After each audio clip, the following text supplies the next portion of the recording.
What's one moment that made you go, that's it, I'm done? At my brother's birthday cookout, when my parents clinked a cup and called him the pride of the family like it was a title they'd been saving for years.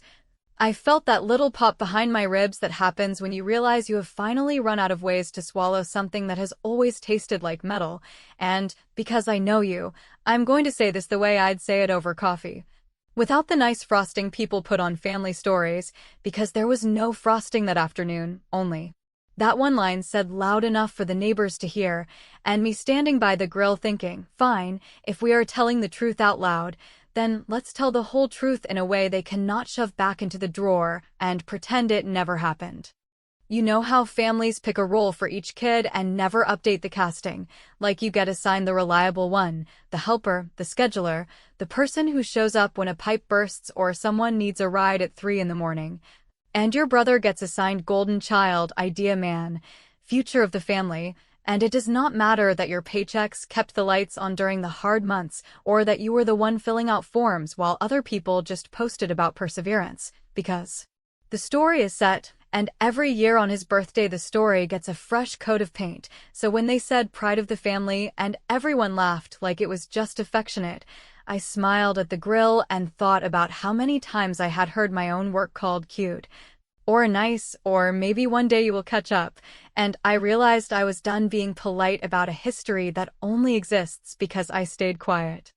Michael looked good in that easy way he always has, relaxed and unbothered, and he gave me a hug on his way past and asked if the burgers were almost ready, and I said sure, because I am always sure. And my mother did that thing where she jokes about how I finally learned to cook and the crowd chuckled, because what else do you do when a joke is handed to you by someone who cannot hear herself? And my father raised his drink and said, here's to our boy, the one who takes risks, the one who makes us proud. And then he did not say anything about the loan that quietly vanished from a promise I was given when I was still in school, or the decision to call my hustle a hobby while they called his pivots brave.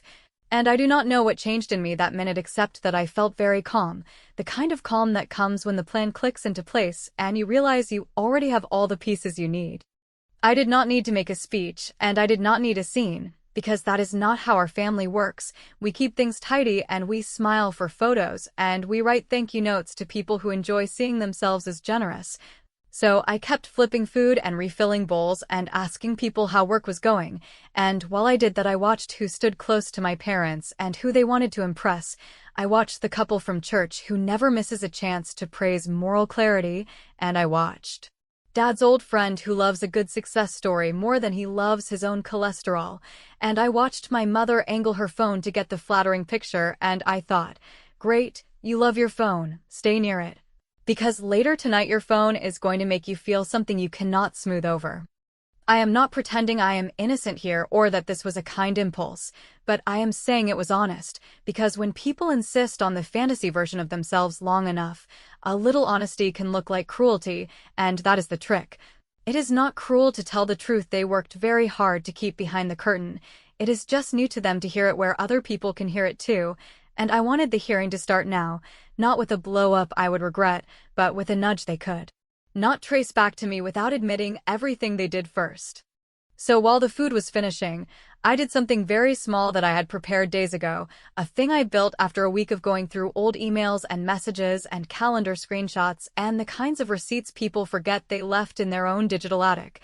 And I packaged those pieces in a way that did not look explosive at all, just a polite collection of cookout photos in a shared album with a title anyone would click, because who does not click on family photos, and inside that album, after the smiles and the plates, there was one item that was not a photo at all, just a short note that said some of us learned what pride costs, and a date that lines up with the year a certain college fund became a bridge for a different person's new venture.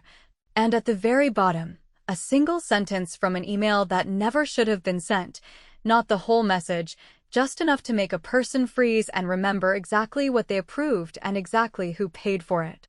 I timed it so that the album invite would go out later, after the last guests left and after my parents settled into their chairs with the contented sigh of people who believe they have nailed the performance yet again, because timing is everything with them. Praise in public, pressure in private, and I wanted to flip that, gentle and undeniable, so that their favorite tool turned on them with the same smile they wear when they say they are only joking. And if you are wondering whether I hesitated, I did not even for a second, because I am tired, and I am not talking about the kind of tired you fix with sleep.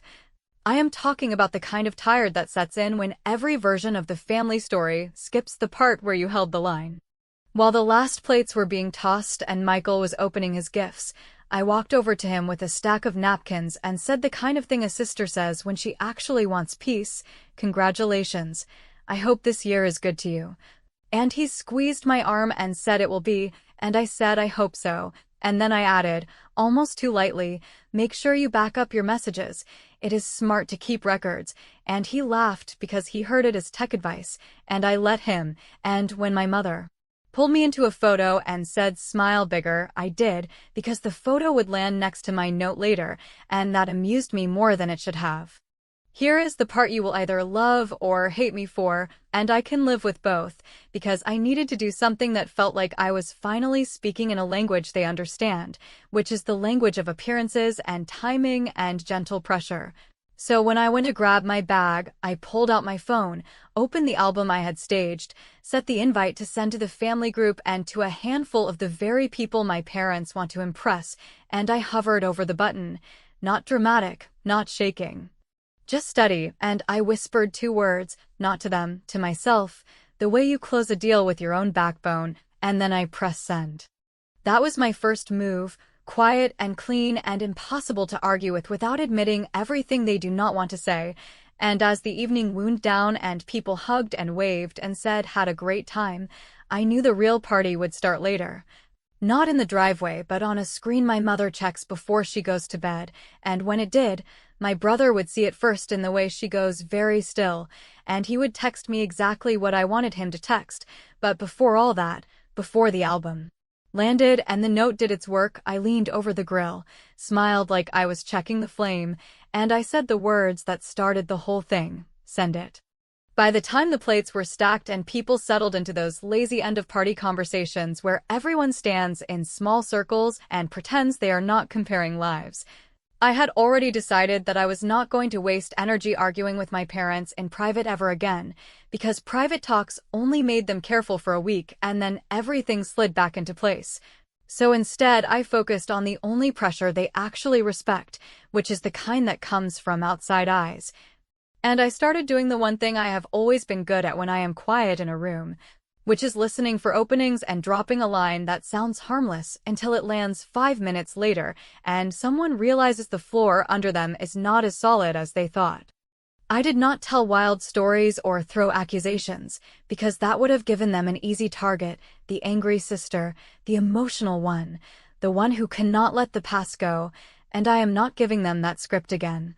So with Dad's old friend, I asked an innocent question about how he handled a family loan years back when his nephew's project went sideways, and I phrased it like I admired the way he kept everything transparent. And he said something about guardrails and paper trails and how honesty saves relationships, which he loves to say when he is 3 conversations deep into feeling like a mentor, and I nodded like I was grateful for the wisdom while my mother stood half a step away trying to hear without looking like she was trying. And then I did the same thing with the couple from church, except I wrapped the topic in a little anecdote about how families only work when people do not hide big decisions under the rug and call it love, and they responded with that careful praise people give when they think they are on the right side of a moral lesson, and I thanked them and moved on, leaving behind nothing they could call slander, only a shape that looked enough like our story to make them itchy. With my aunt I went softer, because she loves a confidence and she loves being the person who knows something first, so I told her I was thinking about starting a small fund for emergencies, nothing dramatic. Just a smart safety net so no one in the family ever has to pretend a big life shift did not come out of somebody else's pocket, and I said it casually while I picked up cups, and she made that little sound she makes when she knows there is more under the sentence. And she asked if everything was okay with me, and I said of course, I am just learning that silence is expensive, and she laughed like it was a joke and squeezed my hand, but she circled back to my mother later, because that is what she does. And I knew it would reach exactly the ears I wanted. Every little comment was chosen, not to paint a full picture, but to frame a question, because questions are harder to swat away than accusations, and the beauty of it is that questions do not need me once they are loose, they breed on their own.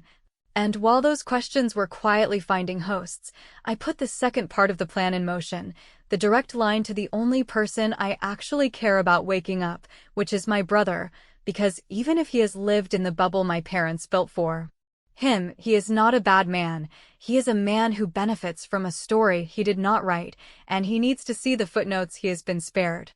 Michael kept floating through the groups being charming and generous in the way that makes people feel good about liking him, and none of that is his fault. It is just the role he was given, but I am done letting the role erase everything else.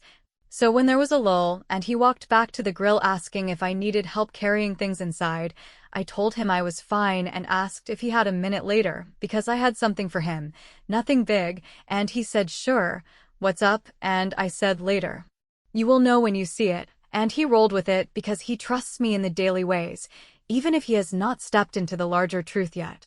What I had for him was printed, which will make you laugh because I am the person who keeps everything digital, but printing mattered here because paper feels real and uneditable and it bypasses the reflex to dismiss a screenshot as out of context. So earlier in the week I had pulled a small piece from a chain of emails, not the whole chain, not enough to burn the house down, just enough to show him that when our parents were telling me my tuition help had to be paused, because we all had to tighten belts, they were on another thread discussing the timeline for moving that same money into a project that had my brother's name on it. And the snippet included one sentence from my mother that said it would be better if I did not know until after the fact, because I would make it complicated with questions, which is the neatest summary of my place in this family that I have ever seen. I tucked that printout into a folded sheet of paper where I had written a plain note in my own handwriting, no drama, no threats, just a request that he keep it safe and a line that said you do not need to choose me over them. You only need to choose the truth over the story, and when the dishes were done and people were splitting off to the driveway, I met him by the side of the house, handed him the folded paper like it was a grocery list, and told him to put it somewhere quiet and only read it when he had 10 uninterrupted minutes, and he looked at me like he wanted to ask 5 questions at once. Then he just nodded, because he knows I do not play games like this without a reason. You are probably wondering whether I was worried about blowing up his birthday night, and I was not, because the point was not to blow anything up. The point was to change the gravity in the room so slowly that by the time someone realized they were leaning, they would already be off balance, and that takes patience. So I did not ask if he read it. I did not hover. I just hugged him, told him I loved him, said happy birthday one more time, and let him walk back to the laughter that has always been his, while I walked to my car and felt that strange relief that comes after you finally act like your own witness. The album invitation went out later, right on schedule, and I did not check my phone because I wanted them to feel the beat of it without my face in the frame. But I kept thinking about Michael opening that folded page and reading the sentence that makes everything else line up like dominoes, and I knew that once he saw it, he would start noticing the small tells our parents have when they are managing a story. The sudden change of tone, the manufactured cheerful pivot, the way my mother reaches for her phone like it is a shield, and that was enough for now, because this is a long game, and I have stayed quiet long enough to learn endurance. When the night wrapped and I was home with the dishes still in a bag by the door because I did not have the energy to do anything more, my phone buzzed with a message from an old family friend asking an odd question about whether I thought transparency was more important than protecting people from hard truths, and I realized one of my little comments had already traveled, which told me the air was moving the way I hoped, and a minute after that, Michael's name lit up my screen, not with a call. Not yet, just a short text asking if I had that photo album link and also whether I meant for Mom to be this quiet, because she was staring at her phone like she had seen something she could not unsee, and while I could have answered him right away, I did not. I let the silence sit between us like a metronome, and then I typed one sentence I knew would pull him into the next step whether he wanted it or not. Keep the paper close, and if they ask you what files I have, tell them you do not know.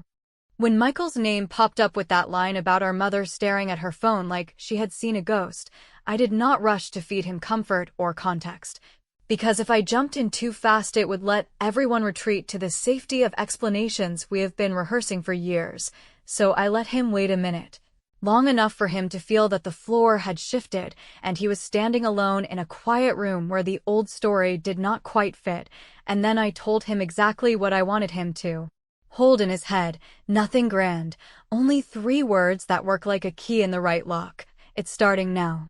I slept fine that night because there is a steadying peace that comes from knowing you did not lie to yourself for once, and in the morning I went back to normal life on purpose. Because nothing rattles a manager of appearances more than somebody who refuses to perform panic.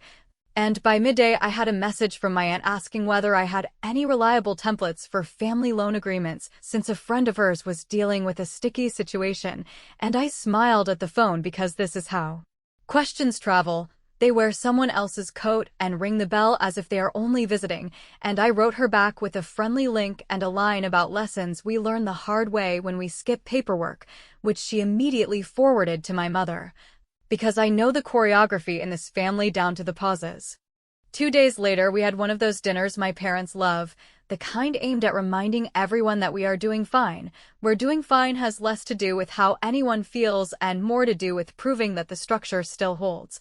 And I brought a simple dish and kept my tone even, and I watched both of them watching Michael like he might hold out a small bomb any second, because for the first time in a long time he was not entirely in their frame, and they could sense that even if they could not name it, which made them polite in that hard, careful way people get when they are rehearsing their own innocence. We sat down and my father asked my brother about his week with the exact brightness he uses when he wants to move quickly over a subject, and my mother slid a basket across the table like a hostess on a commercial, and I waited. Because I did not need to force anything, I only needed to let the questions do what they do, and sure enough Michael cleared his throat halfway through the meal and asked, as if it had just occurred to him, whether either of them remembered a conversation a while back about reallocating education money for an opportunity, and he said it lightly, the way a good son keeps the air gentle while still pressing his finger on the bruise, and I watched my mother's eyes flick to her phone before she even answered. A reflex so old she probably does not notice it anymore, and she laughed in that practiced way and said he must be mixing up dates, because that is not how anything happened, and she told us we should not live in the past because the past is unhelpful, and she asked me if the dish needed more salt, which is her favorite way to end a scene. My father's smile went narrow and he said something about how families sometimes need to make hard choices and how good families do not keep score, which to him probably sounded wise and generous, but to me sounded like a man who wants to keep the scoreboard locked in his office. And Michael nodded because he has been trained to choose harmony over clarity. Then he tilted his head and asked whether anyone else had seen the new family photo album link, because there was a note in there that felt strange, just a line about pride having a cost and a date, and he said he might be wrong. Maybe it was an old draft that got mixed in, and I watched my mother's hand tighten around the fork so briefly you would miss it if you were not looking for it. No one raised a voice, no one stormed out, which is how you know the conversation was dangerous, because they were clinging to the performance like it was a lifeline, and in that quiet I felt a little sorry for Michael, who was checking their faces for a tell the way you check a mirror for a stain you do not remember making, and I wanted to tell him that this is what it feels like when you start to notice the seams. Nothing explodes, it just stops sitting right in your stomach. And once that happens, you cannot eat another bite without tasting it, no matter how good the rest is. After dinner, my mother cornered me in the kitchen to ask whether I had been sharing confusing notes with people who do not understand our family context, and she said it with a smile that did not touch her eyes. And I told her I had shared photos from a nice event because people asked for them, and that if a single line about pride stirred anything, maybe that was because pride is not neutral when it is used to keep only one story alive. And she said I was reading into things like I always do. And I said I know, and I meant it both ways, and then she told me it would be helpful to send her anything sensitive before I post it next time, and I said of course, which is the oldest trick in our book. The yes, that does not mean compliance, but buys you quiet while the other person relaxes. The revenge beat that evening was not a showdown, it was a needle, and I slid it in with a calm hand by sending a short thank you message to the couple from church, the very people my parents parade their righteousness in front of. And I wrote that I appreciated our talk about honesty and family guardrails, and that their comments had encouraged me to organize a small document folder for our family with clear labels for past decisions, because clarity heals things secrets only infect. And I included a bland link to a folder with nothing more sensational than a table of contents and one page titled Education Adjustments, which contained no fireworks, just dates and 2 sentences that match public calendars, and an empty line titled Parental Authorization that anyone could interpret, and I sent a separate copy to my aunt with a note that said we should have done this years ago, because paper does not forget what people rewrite. And then I put my phone face down and washed dishes. Like it was just another night. 20 minutes later, Michael texted again to ask whether there was more he should know before our parents started calling people, and I told him to wait and to watch. And a few minutes after that, he said my father had asked him out of nowhere if he still had any old emails from me saved, which is the funniest question a man can ask a grown son who keeps nothing, and I told Michael not to volunteer anything. Not because I needed him to hide from me, but because I needed him to notice how quickly. The conversation had turned from pride to control, from celebration to audit, and he wrote back that Mom was walking around the house with her phone like it was a smoke detector that would not shut up, and I said that was interesting, and I meant it. I went to bed knowing that the first clean line had been drawn in a place they could not erase without drawing more attention, and I did not feel cruel. I felt precise, which is new for me and very satisfying, and just before midnight my phone lit up again. Not with a question this time, but with a message I had been waiting for since the cookout, the one that told me the gravity had truly shifted, because Michael wrote that our parents were now asking him if I still had the files and whether he had seen any of them, and he wanted to know what files, and I stared at the screen and let the question glow there for a long moment, because the crack was no longer invisible. It had a sound now, and it was getting louder. When Michael asked me what files they were suddenly so worried about, I did not feed him drama or make him chase shadows, because I have spent enough years drowning in half-explanations, and I promised myself that if I ever pulled this thread, I would do it clean. So I told him that by files I meant a small packet of things I had kept from the year everything went sideways, not because I planned some long revenge back then, but because I was the one filling out the forms and chasing signatures and living inside the details while everyone else performed gratitude and grit, and that packet is boring until you put the pieces next to one another. Because it is a copy of an email where my mother wrote that it would be better if I did not know until after the transfer, plus a calendar screenshot that shows the day the education account was moved into what they called a temporary bridge for Michael's new venture, plus the confirmation of my own scholarship deferral that I filed the week after. They told me the help had to be paused for the good of the family, and when you line those up you do not need fireworks, you only need eyes.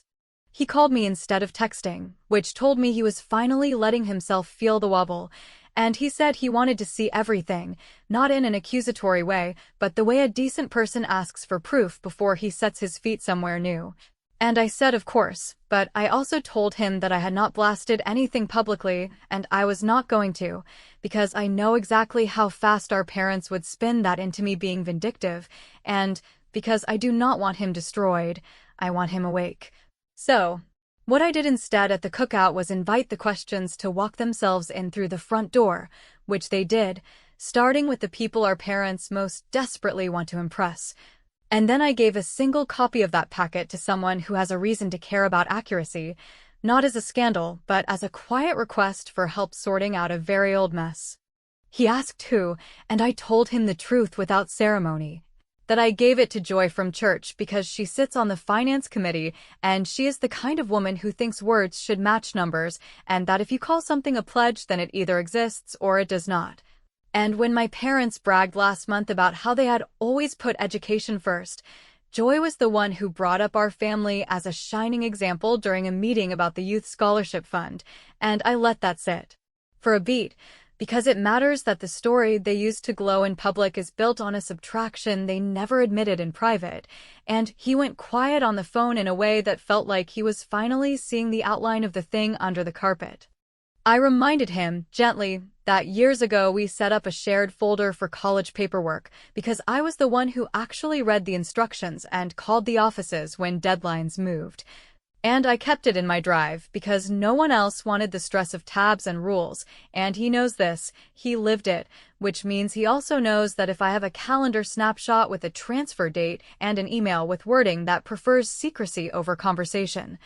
I did not hack anything or break anything, I just filed what passed through my hands while I was keeping everyone afloat, and I told him that the only people who should be ashamed of those files are the ones who wrote them and approved them, not the one who kept them. He asked what I wanted, which is the first honest question he has ever asked me about our parents, and I told him I wanted two things that do not require anyone to grovel. First, that the story we tell in public stops erasing the cost I paid in private. And second, that they stop using him as a shield every time someone raises a fair question, because he is a person, not a prop, and that is not an attack on him, that is me finally refusing to stand here holding my breath while a story that benefits everyone but me gets recited like a pledge. He said he needed time, and I said take it, and then I did something that probably sounds cold until you're as tired as I am, which was to move the next step forward without waiting for anyone's permission, because waiting is how I lost years.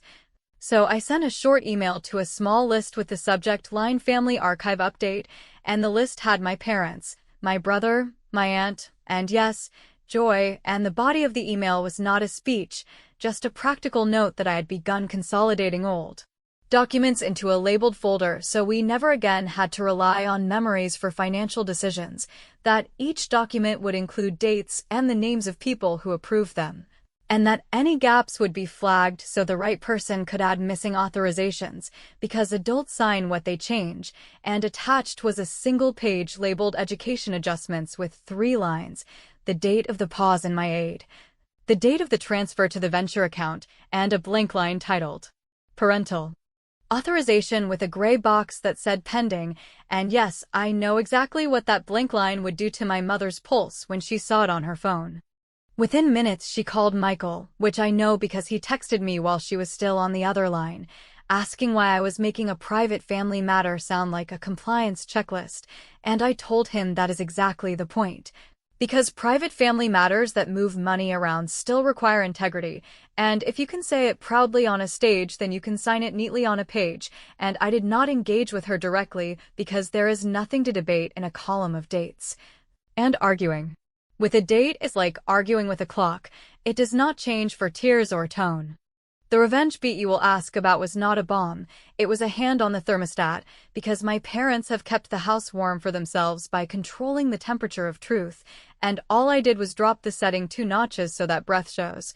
Which is to say I opened a small, read-only share of that folder to the 2 people whose praise my parents crave, the church couple who lead the scholarship breakfast and the neighbor who runs the local foundation where my father loves getting his photo taken, and the share did not contain documents, only the table of contents with tidy labels and a note that said additional materials available upon request for accuracy.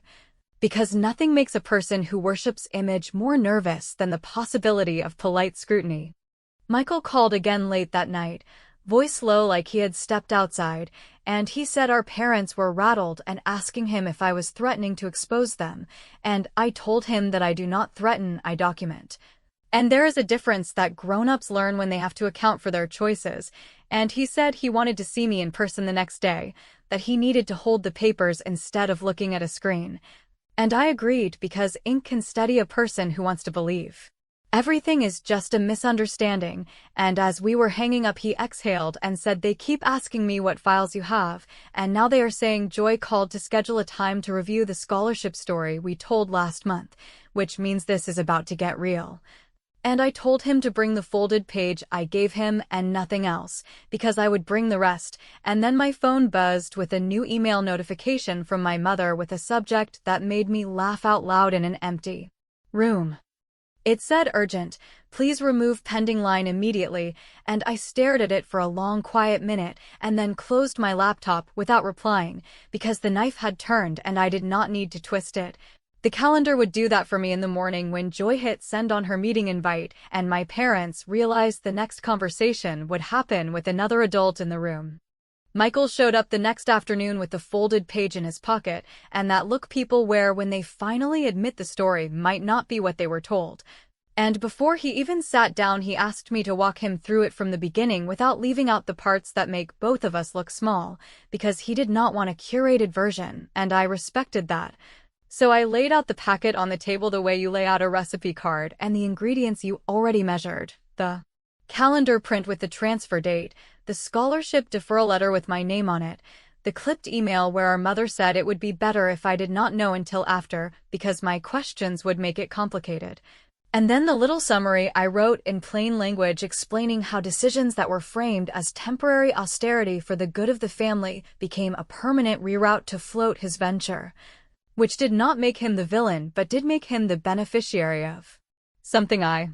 paid for with years I cannot get back. And he read every line twice without interrupting me, and when he finally spoke he did not defend them or himself. He just asked how I managed not to hate him all this time.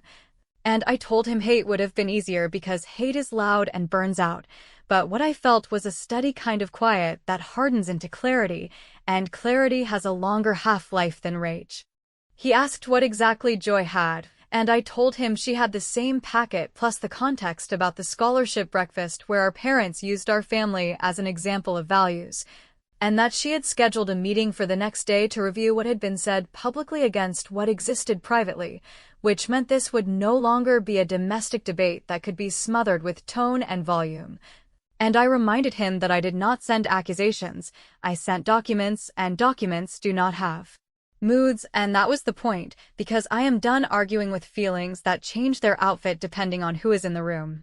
He said he wanted to talk to them before that meeting, and I told him to do what he needed to do but not to go alone, because the three of us had never sat together as equals, and if we were going to try it now, we should start by removing the usual stage directions, which is why I suggested we meet at my place with the papers on the table and our phones face down, and he agreed, and he texted them. And they said yes with a speed that told me they were trying to regain control by getting ahead of the conversation, and I spent the next hour not rehearsing, which is the strangest form of preparation I have ever done, because I wanted to say only what was strictly true and then stop. No monologue, no therapy, no phrases that let them skate away on style points. They arrived together with their smiles on like the first day of a new plan, and my mother opened with a line about misunderstandings and how families sometimes get wires crossed in stressful seasons. And my father added a short speech about how intention matters more than paperwork because love does not always keep tidy records, and before they could build a whole scaffolding out of that idea, I slid the packet across to each of them and said we are adults, and adults sign what they change. And then I stopped talking and the silence did the rest, because there is nothing to debate in a date stamp or a phrase that says better if she does not know. My mother tried to move us toward apology without ownership, the kind that asks for grace before truth, and my father tried to split the difference by suggesting that what hurt me most was the tone of how things were handled, which is a neat way to avoid the substance. And Michael surprised all of us by saying that the problem was not tone. The problem was that money was moved and a child was kept in the dark to keep the story clean, and that if the positions were reversed, we all know how that would have been labeled. And he said he never asked them to do that, and he would have rather started later than carry a win that was paid for by someone else's future. And my father blinked hard like he had been slapped with an unexpected word, because he could hear that Michael was not performing loyalty anymore, he was testing it. I told them what I wanted in plain terms, that the public story had to stop, that they had to correct what they said to the church committee and at the scholarship breakfast, that they had to acknowledge the transfer to anyone they had used as an example, and that they had to stop asking Michael to manage me on their behalf, because every time they drafted him into that role they baked more resentment into relationships that did not need it, and I added that I was not asking for an apology on camera, or a ceremony of repentance, just an accurate note sent to the people whose respect they care about, and a private acknowledgement that what they did cost me years and decisions I cannot remake, and that going forward, any financial shifts that touch my life will be shared with me before there are signatures, because I am not a donor who needs to be handled. I am their daughter who keeps receipts. My mother asked if I was threatening to embarrass them, and I said no, I was promising to tell the truth calmly if asked, and there is nothing embarrassing about truth unless you have built an identity on avoiding it. And then I told them that the pending line on the document would disappear the minute they sent a short correction to Joy and the committee, and that if they chose silence, the pending line would stay, and the table of contents would continue to live in the quiet places where polite people ask follow-up questions, and I left it there because the cleanest pressure is the kind that asks for nothing except a choice. They left without hugging me, which I can live with, and a few hours later Joy forwarded me a copy of a brief note from my parents that said an earlier example had been imprecise and that they were correcting the record for clarity. And it did not have my name in it, which is fine because I did not want a plaque, I wanted a boundary, and boundaries do not require applause, they require maintenance, and right after that Michael texted me that our father had gone on a walk without his phone and our mother was unusually quiet in the kitchen, which is not drama, it is just what accountability sounds like the first time you hear it. The last move, the one I had been saving, was not a public takedown or a family summit with tissues and speeches. It was an invitation, because control thrives in private and withers in daylight. So I invited my parents to dinner at my place for the next weekend with Michael and a couple of the very people they like to impress, and I kept the menu simple and the conversation ordinary. And at the end, I brought out a small binder labeled Family Archive with tabs and nothing exotic inside, only dates and signatures and a page titled Commitments Kept, and I set it on the table and said this is how we are going to do it now, calm, documented, equal. And my mother stared at the binder like it had a pulse while our guests nodded at how responsible it all seemed, and my father made a joke that did not land, and I did not press. I just closed the binder and put it on a shelf they could see from where they were sitting. And I watched the realization move across their faces that the stage directions had changed and I was not asking them to like it. I was telling them the show has a new stage manager. Michael squeezed my shoulder on his way out and said he was with me, and I believed him because for the first time he had not tried to smooth the surface for them. He had let the water ripple. And as the door closed, I felt that quiet relief you get when you finally stop begging for your own seat and build the chair yourself. And no, this does not fix every year behind us, and it does not erase what I lost. But it makes the next years different in a way that matters to me, which is the only scoreboard I care about now. They called him the pride of the family, and maybe they still will in rooms that need a mascot, but pride reads differently once the lights are on and the paperwork matches the speech, and if you are looking for a confession about whether this went too far, you will not get one, because the people who taught me appearances where everything finally had to face the appearance of truth, and I did not raise my voice or break a single plate, I just moved what they hid into a place where it could be seen, and then I waited while the weight of it did what weight does, and if you are wondering whether my mother is still staring at her phone some nights, I hope she is, because for once the screen is showing something real. And I can finally look at my brother without that old ache climbing up my throat, knowing the script has been rewritten, and I did not need their permission to pick up the pen.